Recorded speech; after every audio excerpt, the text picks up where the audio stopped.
Good morning mga ka-fighters, it's me Virginia Tamala. Day 14 na natin sa 365 days in 2025. And syempre today, ang isi-share ko po sa inyo is daily vlog lang. So gaya nga na sinasabi ko, wala tayong mga ganap, wala tayong gala. But today is isi-share ko sa inyo yung cream na ginagamit ko sa day and night. And syempre mga ka-fighters, pagkabangon ko is magche-check agad tayo ng weather today. So, super ganda ng weather today. Medyo malamig pa rin ngayon. And syempre dahil winter season nga. So, hintayin natin mag-summer. Pero pag summer naman, super init.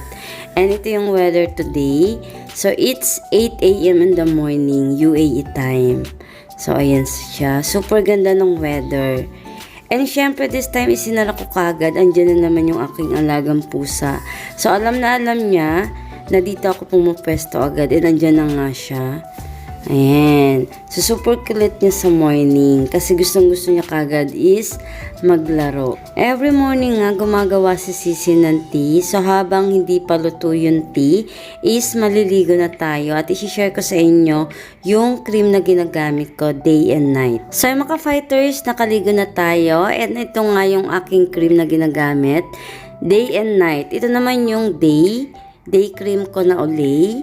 So, ayan. And ito naman yung night cream ko na Olay. So, ito talagang ginagamit ko mula noong 2019. So, super tagal ko na itong ginagamit. And super hiyang ako dito. So, very lang siya, smooth lang siya sa face. Super ganda ng cream na to. Siyempre, yung pinaka-day cream niya is meron na tong sun protection. So, kahit nandito lang ako sa bahay, naglalagay talaga ako. And ito lang yung nilalagay ko. Kahit nag-makeup ako or naglilikod foundation ako. Ito yung nilalagay ko. Ito yung pinapatong ko. And super ganda talaga nito. And syempre, ayan, after natin maglagay nito is, yan, suklay-suklay din ng hair pag may time. So, hinihintay ko yung tea. So, after nito is, magti-tea na rin ako. And syempre, after ko mag-tea is, work mode na tayo. Saktong-sakto mga ka-fighters kasi this time is luto na yung ating tea. And syempre hindi magpapahuli yung aking alagang pusa. So ayan, ito yung tea natin. So ayan. So yung alaga kong pusa ganito siya. Pag meron akong kinakain, chine-check niya kung pwede ba sa kanya or hindi. Aamuyin niya lang yan. Then pag hindi niya gusto, ayaw niya talaga yon. And syempre ayan, safe naman yun mga ka-fighters. So kaya magalala. And hanggang dito lang yung ating daily vlog. Thank you for watching. See you next vlog. Bye-bye!